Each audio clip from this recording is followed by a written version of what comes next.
और एक बार फिर से आप सभी का स्वागत है। खबरों में आगे बढ़ते हैं। महाराष्ट्र में चुनावी नतीजों के बाद जितना समय नई सरकार के गठन में लगा, उतना ही समय लगभग मंत्रिमंडल के विस्तार में भी लग रहा है।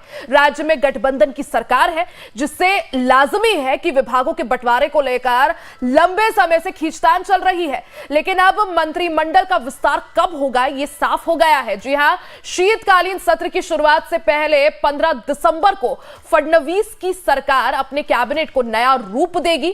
नागपुर में एक समारोह के नए मंत्री अपने पद की शपथ लेंगे।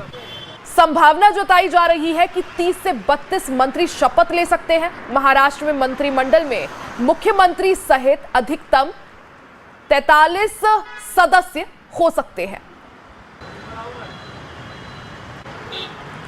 तो 15 दिसंबर को नए मंत्री शपथ ले सकते हैं। मंत्रिमंडल का जल्द विस्तार जो है वो संभव है और इसको लेकर अब तस्वीर जो है और ज्यादा साफ हो गई है।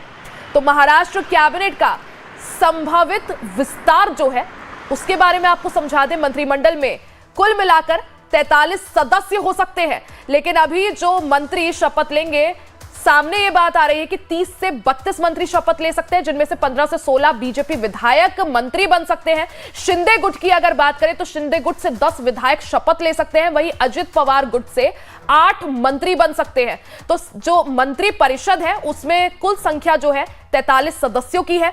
लेकिन अभी जो मंत्री शपथ लेंगे वो 30 से 32 मंत्रियों का नाम सामने आ रहा है, जिसमें अगर बात करें बीजेपी से तो बीजेपी से 18 से 19, शिंदे गुट से 10 विधायक मंत्री बन सकते हैं। वहीं अजित पवार गुट से 8 मंत्री शपथ ले सकते हैं। वहीं किन विभागों को लेकर खींचतान है ये भी आपको समझा देते हैं। बीजेपी और शिंदे गुट में गृह मंत्रालय को लेकर रस्साकसी चल रही है। वहीं एकनाथ शिंदे गृह मंत्रालय चाहते हैं, बीजेपी गृह विभाग शिंदे को नहीं देना चाहती। शिंदे को राजस्व पीडब्ल्यूडी विभाग देने को बीजेपी तैयार है, लेकिन बीजेपी अजित पवार गुट के बीच अगर बात करें तो वित्त मंत्रालय को लेकर रस्साकसी यहां पर देखने को मिल रही है। अजित पवार वित्त विभाग चाहते हैं, वित्त मंत्रालय बीजेपी अपने पास रखना चाहती है। तो राजस्व विभाग को लेकर भी तीनों पार्टियों में खींचतान है। राजस्व विभाग पहले अजित पवार के पास था। शहरी विकास विभाग को लेकर बीजेपी और शिंदे गुट में जंग है। तो किन विभागों को लेकर आखिर ये खींचतान है वो भी आपको समझा रहे हैं। शहरी विकास विभाग को लेकर रस्साकसी है। शिंदे और बीजेपी दोनों में गृह मंत्रालय को लेकर सबसे ज्यादा खींचतान है। एकनाथ शिंदे जो है वो गृह विभाग चाहते हैं, बीजेपी गृह विभाग अपने पास रखना चाहती है। शिंदे को राजस्व पीडब्ल्यूडी विभाग देने के लिए बीजेपी तैयार है।